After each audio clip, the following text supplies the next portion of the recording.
Kajian para apologet Islam tentang Paulus yang mengatakan bahwa Kristen adalah produk atau hasil dari teologi Paulus. Nah, orang Kristen bukan disebut sebagai pengikut Kristus, tetapi pengikut Paulus, kata mereka. Nah, ini yang membuat Anda bahwa Paulus bukan mengangkat dirinya sendiri menjadi rasul, dan ini diteguhkan oleh Kristus sendiri pada saat pertobatannya dan dikonfirmasi kembali pada saat para rasul menumpangkan tangan atas dua orang rasul yang diunjuk ke bangsa-bangsa, yang salah satunya adalah Paulus. Mau tahu ulasan lebih lanjut? Tunggu video ini. New Testament Commentary. Selanjutnya, The Pillar New Testament Commentary, The Acts of the Apostles. Yang ketiga, Life Application Bible Commentary. Nah, kita masuk. Inilah ayat yang berisi penugasan pertama untuk seorang yang bernama Paulus ketika menjadi seorang rasul. Kita baca di dalam Kisah Para Rasul 13 ayat 2. Pada suatu hari ketika mereka beribadah kepada Tuhan dan berpuasa, berkatalah Roh Kudus, "Khususkanlah Barnabas dan Saulus bagiku untuk tugas yang telah kutentukan bagi mereka." Nah, mungkin ada orang yang berkata, "Pak, itu kan Saulus, bukan Paulus." Nah, saya maklum karena tidak membaca Kisah Para Rasul secara keseluruhan. Padahal di ayat 9-nya tertulis, "Tetapi Saulus juga disebut Paulus, yang penuh dengan Roh Kudus menatap dia." Nah, perhatikan di ayat 9, Saulus punya nama lain, yaitu Paulus. Nah, di dalam Kisah 13 ayat 43, di dalam pasal yang sama, setelah selesai beribadah, banyak orang Yahudi dan penganut-penganut agama Yahudi yang takut akan Allah mengikuti Paulus dan Barnabas. Kedua rasul itu mengajar mereka dan menasihati supaya mereka tetap hidup di dalam kasih karunia Allah. Sudah jelas, Paulus disebutkan di situ selain Barnabas, kedua rasul itu. Jadi sudah ada bukti bahwa Paulus adalah rasul. Nah, sebelum ke sana Bapak Ibu, kita mundur lagi. Bagaimana kisah pertobatan seorang yang bernama Paulus? Di Damsyik ada seorang murid Tuhan bernama Ananias. Firman Tuhan kepadanya dalam suatu penglihatan. Ananias jawabnya, "Ini aku Tuhan." Firman Tuhan, "Mari, pergilah ke jalan yang bernama Jalan Lurus, dan carilah di rumah Yudas seorang dari Tarsus yang bernama Saulus. Ia sekarang berdoa, dan dalam suatu penglihatan ia melihat bahwa seorang yang bernama Ananias masuk ke dalam dan menumpangkan tangannya ke atasnya supaya ia dapat melihat lagi." Jawab Ananias, "Tuhan, dari banyak orang yang telah kudengar tentang orang itu, betapa banyaknya kejahatan yang dilakukannya terhadap orang-orang kudus-Mu di Yerusalem. Dan ia datang kemari dengan kuasa penuh dari imam-imam kepala untuk menangkap semua orang yang memanggil nama-Mu. Tetapi firman Tuhan kepadanya, 'Pergilah, sebab orang ini adalah alat pilihan bagiku untuk memberitakan namaku kepada bangsa-bangsa lain, serta raja-raja dan orang-orang Israel.'" Kisah Para Rasul 9 ayat 10-15 Bapak Ibu. Lihat bahwa Tuhan Yesus sudah mengkonfirmasi hal itu, bahwa Paulus adalah alat pilihan bagi Yesus untuk memberitakan nama Yesus kepada bangsa-bangsa lain, kepada raja-raja dan kepada orang Israel. Jadi sudah fakta Bapak Ibu, bahwa Paulus tidak mengangkat dirinya sendiri menjadi rasul, dan dia punya autentifikasi untuk menjadi seorang rasul karena dia disahkan menjadi rasul bukan karena kehendaknya sendiri.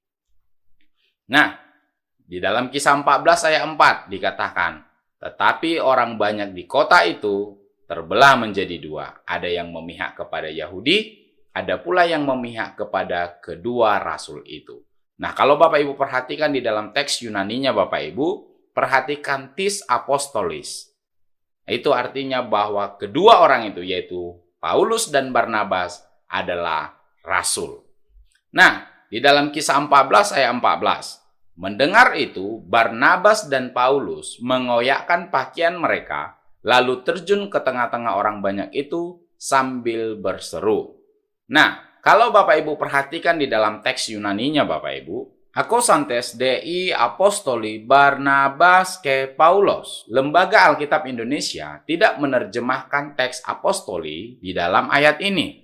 Mungkin dalam ayat-ayat sebelumnya sudah dijelaskan bahwa Barnabas dan Paulus adalah rasul. Namun kalau seandainya kita ragu bahwa Paulus dan Barnabas disebut sebagai rasul, kita bisa merujuk kepada teks Yunani ini Bapak Ibu, bahwa di dalam teks Yunaninya tertulis apostoli. Nah, pertanyaan selanjutnya, siapa yang menulis kisah para rasul Bapak Ibu? Apakah Paulus? Tidak. Penulis kitab kisah para rasul adalah Lukas. Di mana kita temukan di dalam literatur ini bahwa penulis Injil yang ketiga dan kisah para rasul adalah Lukas. Di dalam literatur lain dijelaskan bahwa Irenaeus, Clement dari Alexandria, dan Tertullianus semua mengatakan bahwa penulis kisah para rasul adalah Lukas. Dan bapak-bapak gereja seperti Origenes, Eusebius, dan Jerome juga mengatakan bahwa penulis kisah para rasul adalah Lukas. Di dalam literatur lain, bahwa penulis kisah para rasul adalah Lukas, yang seorang dokter, dia adalah orang Kristen yang bukan dari Yahudi, dan dia adalah teman seperjalanan Paulus, dan dia juga adalah penulis kitab Injil. Dan itu juga diteguhkan oleh Justin Martir yang hidup tahun 100 sampai 165, Irenaeus yang hidup tahun 120 sampai 200, dan Tertullianus yang hidup tahun 160 sampai 230, mengatakan bahwa penulis kisah para rasul adalah Lukas. Dari sini kita bisa tahu Bapak Ibu, seorang Lukas menulis kisah tentang Paulus. Jadi Paulus tidak mungkin mengangkat dirinya sendiri menjadi rasul, karena kisah dia dan teman-temannya dan para rasul yang lain dituliskan oleh Lukas. Termasuk identitasnya sebagai rasul juga dituliskan oleh orang lain, yaitu Lukas. Kalau seandainya Paulus menulis sendiri bahwa aku rasul tanpa konfirmasi dari orang lain, maka kita bisa katakan bahwa Paulus lah yang mengangkat dirinya menjadi rasul. Ternyata tidak. Dari sini kita bisa lihat buktinya, Lukas lah yang menulis tentang Paulus. Nah, orang juga mungkin akan mengatakan, lah bisa aja karena dia temannya Lukas, makanya Lukas yang menuliskan. Baik, kita lihat buktinya Bapak Ibu. Bukti lain yaitu di kitab Galatia 2 ayat 5. Dan ini adalah kesaksian Paulus. Dan setelah melihat kasih karunia yang dianugerahkan kepadaku, maka Yakobus, Kefas, yaitu Simon Petrus, dan Yohanes yang dipandang sebagai soko guru jemaat, berjabat tangan dengan aku. Aku di situ adalah Paulus, dan dengan Barnabas sebagai tanda persekutuan, supaya kami pergi kepada orang-orang yang tidak bersunat. Siapa kami? Paulus dan Barnabas. Dan mereka, siapa mereka? Yakobus, Kefas atau Simon Petrus, dan Yohanes, kepada orang-orang yang bersunat. Jadi sudah jelas bahwa Paulus dan Barnabas itu dikonfirmasi oleh Yakobus, Kefas atau Simon Petrus, dan Yohanes. Nah, di mana pengakuan itu bisa kita temukan? Kita lihat di dalam 2 Petrus 3 ayat 15 sampai 16 Bapak Ibu. Perhatikan di sini bahwa Petrus mengakui keberadaan Paulus. Apa katanya? Anggaplah kesabaran Tuhan kita sebagai kesempatan bagimu untuk beroleh selamat, seperti juga Paulus, saudara kita yang kekasih, telah menulis kepadamu menurut hikmat yang dikaruniakan kepadanya. Hal itu dibuatnya dalam semua suratnya. Perhatikan bahwa Petrus pun mengakui surat-surat yang dikirim oleh Paulus. Apabila ia berbicara tentang perkara-perkara ini, dalam surat-suratnya itu ada hal-hal yang sukar dipahami, sehingga orang-orang yang tidak memahaminya dan yang tidak teguh imannya memutarbalikannya menjadi kebinasaan mereka sendiri, sama seperti yang juga mereka buat dengan tulisan-tulisan yang lain.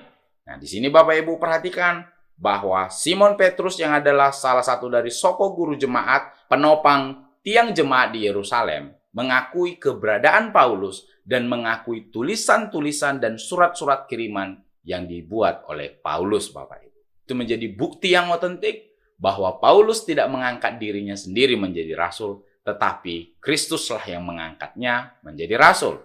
itu diteguhkan oleh Roh Kudus dan kemudian dikonfirmasi oleh Lukas sebagai penulis kisah para rasul dan diakui oleh Yakobus, oleh Simon Petrus atau Kefas, dan Yohanes. Di dalam suratnya sendiri pun, Petrus mengakui keberadaan Paulus dan mengakui surat-surat kiriman Paulus.